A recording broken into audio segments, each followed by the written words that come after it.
हाँ जी, नमस्ते।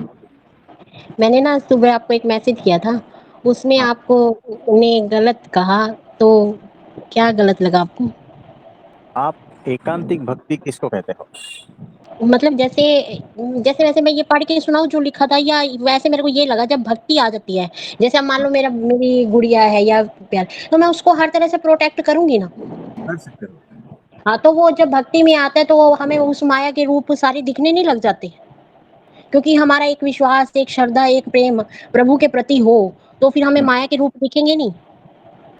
देखो माया के सारे रूप दिखते हैं। जब तक माया के आप साक्षी हो ना, तब तक कुछ नहीं है। माया को भीतर प्रवेश करने देते हो ना, तब गड़बड़ है। मच्छर आपके हाँ, स्किन पर बैठा है ना, कुछ भी आपका बिगाड़ेगा।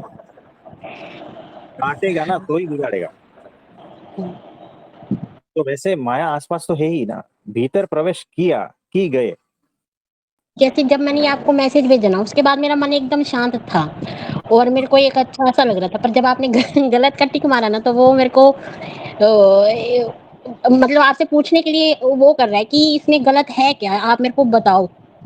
गलत देखो, एकांतिक भक्ति का आपने पूछा था ना, मैं हाँ, आपको हाँ। पूछ रहा हूँ, देखो ध्यान से सुनो। मैं आपको पूछ रहा हूँ कि आपके मुताबिक एकांतिक भक्ति क्या है? आप बताओ। तो मेरे आप को ये किसको नहीं पता। एकांतिक भक्ति कहते हैं? हम देखो, मुझे ये नहीं पता एकांतिक भक्ति, पर मैं जब ध्यान में बैठती हूँ ना, तो वो क्या होता है कि वो चीज़ मेरे को जैसे मन में कोई विचार चल रहा है, जैसे ये चला, तो मेरे मन में ये एक अपने आप लिखा गया, मैंने नहीं लिखा इसको। तो हम्म, फिर उसको लिखने के बाद ना मेरा मन एकदम आनंद और शांति में था। हम्म, और मुझे वो जो इसका स्पष्टीकरण हुआ ना, वो इस भावों में हुआ। हम्म। तो इसमें जो गलत है वो मतलब मेरे को एक व्याकुल कर रहा है। ने कुछ मैसेज भेजे, उसको हमने रॉन्ग कहला दिया। उसके बाद में आपके भीतर कुछ हलचल हुआ, यही कह रहे हाँ, हो? हाँ जी। हलचल नहीं, क्यों हुआ? मतलब मैं उसमें गलती ढूँढ रही हूँ। गलती ढूँढ रही गलती हूँ, पर ये है, मुझे मेरे देखो, नज़रिए से नहीं मिल रही। हाँ देखो, आप एकांतिक भक्ति का क्या डेफिनेशन है? आपने कुछ कुछ बताया है कि अकेले में भक्ति करना ये एकांतिक भक्ति है। आप एकांतिक भक्ति को क्या समझ रहे हैं? जैसे मैं ये समझ रही हूँ, जैसे आप हमें जो सत्संग में क्लास सुनाते हो, जब हाँ, हम वो ध्यान से सुनते हैं और अकेले में बैठ के उसके ऊपर जब मनन चिंतन करते हैं, तो जब कोई सिचुएशन आती है, तो हम उसको जब पार कर जाते हैं, तो हमें एकदम लाइट फील होता है कि हाँ, ये मेरा होश बढ़ रहा है। तो हमें एक अंदर से खुशी होती है, ठीक है? फिर जब वो खुशी होती है ना, धीरे-धीरे जब ये समय बढ़ता जाता है, तो वो जो होश है ना, वो भक्ति होश आता है ना, तो वो हाँ, जो ज्ञान जो समझ आपसे ले रहे हैं ना, फिर वो भक्ति का रूप बन जाता है। हाँ, और आपके जैसे आपके सत्संग के प्रति प्रेम, श्रद्धा, भाव, एक अपनापन जुड़ जाता है।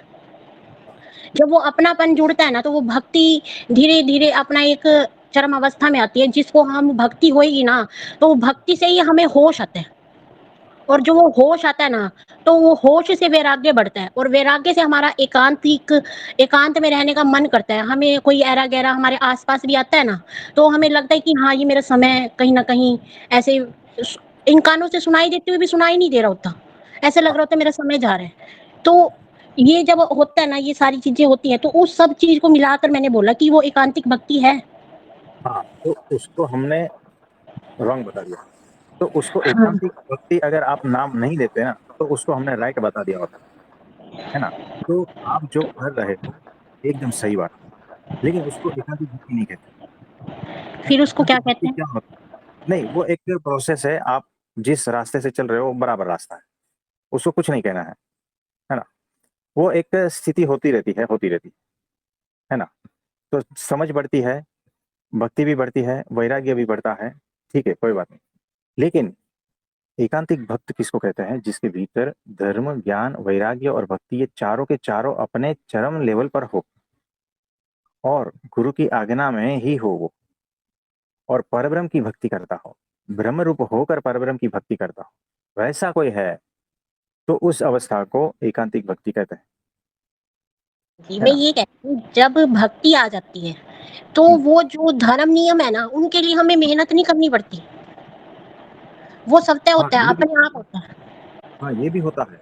कि आप किस तरह से भक्ति कर रहे हो, है ना। हाँ जी, यानी आपकी अगर स्वार्थ वाली भक्ति है तो उसमें धर्म नियम नहीं आएगा, हाँ जी, और ये लिखा था। निस्वार्थ वाली भक्ति है, परब्रह्म के प्रति भक्ति है, तो उसमें धीरे धीरे गुरु के प्रति भक्ति है, गुरु वचन में आप हो तो धीरे धीरे नियम धर्म भी आते रहेंगे, और भक्ति भी बढ़ती रहेगी, और वैराग्य भी बढ़ता रहेगा।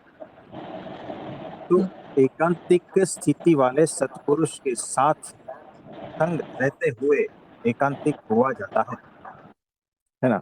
और वही आपको हर वक्त गाइड करता रहता है। हाँ जी, मतलब एक के बिना दूसरा, दूसरे के बिना तीसरा, ये चारों जब चीज़ें मिल जाती हैं ना और हमें अपने जीवन में दिखती हैं, तो हाँ उसको कहते हैं एकांतिक हाँ ध्यान या भक्ति। हाँ, एग्जैक्टली वैसा ही। तो धीरे धीरे फिर वो अपने, देखो, हल्का हल्का तो होता है ना, हल्का भक्ति भी है, हल्का ज्ञान भी है, लेकिन ये सारा कुछ अपने एकदम पीक लेवल पे है ना, तब जाके फिर उसमें कैटेगरी हो जाती है, क्वालिटी हो जाती है ना। तो आप जिस रास्ते से जा रहे हो उससे बराबर है। और देखो कैसा है, आप एक पूछते हो, फिर दूसरा पूछते हो, फिर तीसरा पूछते हो, और वो सारा मैसेज में अगर 4 क्वेश्चन है, और उसमें से हम कौन से को सही कहे कौन से को गलत कहे, ये कंफ्यूजन होता है, पता है। और हमारे पास उतना समय नहीं रहता है, तो हम सिर्फ टिक करके भेज देते हैं कि गलत है या राइट है। तो अगर गलत है तो फिर से चिंतन मनन करना है कि मैंने क्या गलत लिख के भेजा है, मैंने कौन सा सवाल पे गलत है, ये सारा कुछ आपको चेक करना है। अगर हम राइट कर देते हैं, अगर 3 राइट है और एक रॉन्ग है, तो आप वो रॉन्ग को भी राइट पकड़ लेते हो, तब आप भटकने का चांस हो जाता है आपका। आप समझ रहे हो।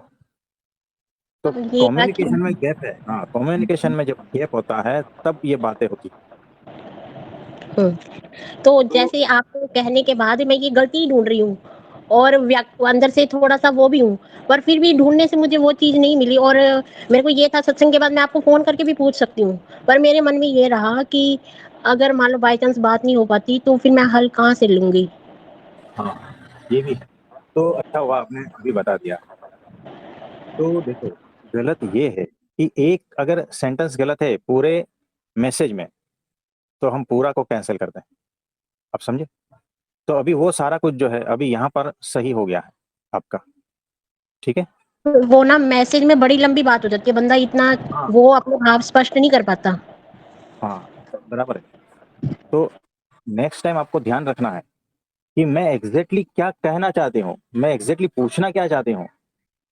अगर एग्जैक्टली आपको सही पूछ सकते हो ना, तो सही आंसर आएगा। तो अगर हम रॉन्ग कहते हैं ना, तो व्यथित नहीं होना है, रीचेक करना है कि कहाँ गलती हुई है। अगर मैसेज टाइप करने में भी गलती होगी तो भी हम रॉन्ग कर देंगे, आंसर सही रहेगा तो भी। आप समझ रहे हैं। यानी क्वेश्चन अगर सही है और आप सही समझ रहे हो, और लेकिन टाइप करने में गलती होगी तो भी रॉन्ग कर देंगे, क्योंकि वो मैसेज आप उसको स्टैम्प नहीं मार सकते। हमने जो कह दिया ना, उसको बाद में सॉल्व कर लेना पड़ता है। आप समझ रहे हो। जी, समझ रही हूँ।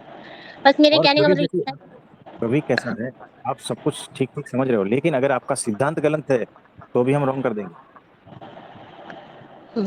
हाँ जी, तो जो जब जैसे ध्यान कर रहे होते हैं ना, तो उस टाइम जो मन में होता है ना, वो इतना फ़ोर्स डालता है कि लिख। लिख लेना, कोई प्रॉब्लम नहीं। तो हाँ जैसा भी जी। चीज आता है लिख लेना, सही गलत का फैसला बाद में हो जाएगा, पहले लिख लेना, है ना। तो बड़ी अच्छी बात है। और कुछ पूछना चाहते हैं।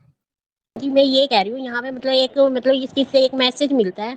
कोई कहता है ना हम्म, कि हम ज्ञान के मार्ग में हैं, कोई कहता है भक्ति के मार्ग में हैं, हम ये भक्ति मार्ग है। एक के हम्म, बिना दूसरा अधूरा है। जब तक ये चीज़ चारों चीज़ें नहीं आएँगी ना तब तक मतलब भटक सकते हैं। ये भटकने के बराबर। पूरे ही चांस हैं। ये चीज़ एक एग्जैक्ट। अंदर साइड और ये तभी लिखा गया कि अगर ये चीज़ ऐसे नहीं है ना तो हम भटक ही रहे हैं। क्योंकि बातें सुनने में आती है, कोई कहता है हम ज्ञान मार्गी हैं, कोई कहता है हम भक्ति मार्गी हैं।